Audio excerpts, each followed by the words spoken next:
ಅಂಶಗಳ ಕಾರಣದಿಂದಾಗಿ ನಾವೆಲ್ಲ ಒಟ್ಟಾಗಿ ಇವತ್ತಿನ ದಿನ ಅಧಿಕಾರವನ್ನು ಸಹ ನಾವು ಹಂಚ್ಕೊಳ್ತಾ ಇದ್ದೀವಿ. ಈಗ ಮೊದಲಿಂದನೂ ಅಷ್ಟೇ, ಈಗ SC ಕ್ಯಾಂಡಿಡೇಟ್ಸ್ ಬಂದಾಗ 3 ಅಧಿಕಾರ ಹಂಚಿರುವಂಥದ್ದು MLA ಅವರು.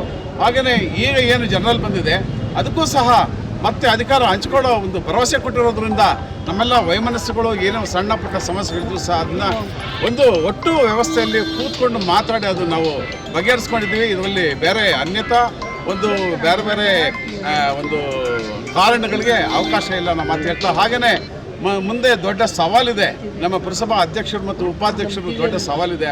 ಯಾಕಂತಂದರೆ ಬೇರೆ ಬೇರೆ ಕಾರಣಗಳಿಂದ, ಮಳೆ ಕಾರಣನೋ ಇಲ್ಲ ಅಂತಂದರೆ ಬೇರೆ ಬೇರೆ ಕಾರಣಗಳಿಂದ ತುಂಬ ರಸ್ತೆಗಳು ಹದಗೆಟ್ಟಿದೆ ಮತ್ತು ಮೂಲಭೂತ ಸೌಲಭ್ಯಗಳ ಬಗ್ಗೆ ಹೆಚ್ಚಿನ ಆಸಕ್ತಿ ವಹಿಸಬೇಕಾಗಿದೆ.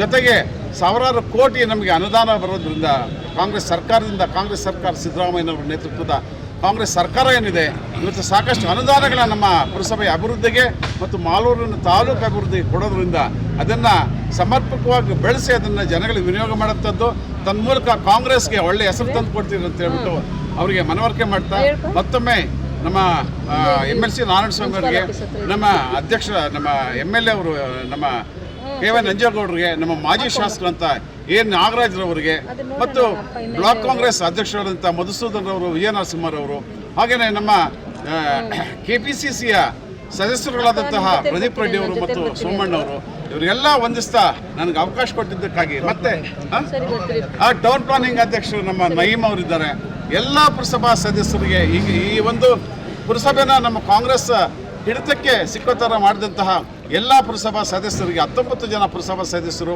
ಬೇರೆ ಸದಸ್ಯರು ಸಹ ನಮ್ಮ ಕಾಂಗ್ರೆಸ್ನ ಒಂದು ಕಾರ್ಯಕ್ರಮಗಳಿಗೆ ಮೆಚ್ಚಿ ನಮ್ಮ ಜೊತೆ ಕೈ ಜೋಡಿಸಿರುವಂಥದ್ದು ಅವ್ರಿಗೂ ಸಹ ಅಭಿನಂದನೆಗಳು ಸಲ್ಲಿಸ್ತಾ ನನಗೆ ಅವಕಾಶ ಕೊಟ್ಟಂಥ ಎಲ್ರಿಗೂ ವಂದಿಸ್ತಾ ನನ್ನ ಮಾತು ಮುಗಿಸ್ತಾ ಇದ್ದೀನಿ. ನಮಸ್ಕಾರ.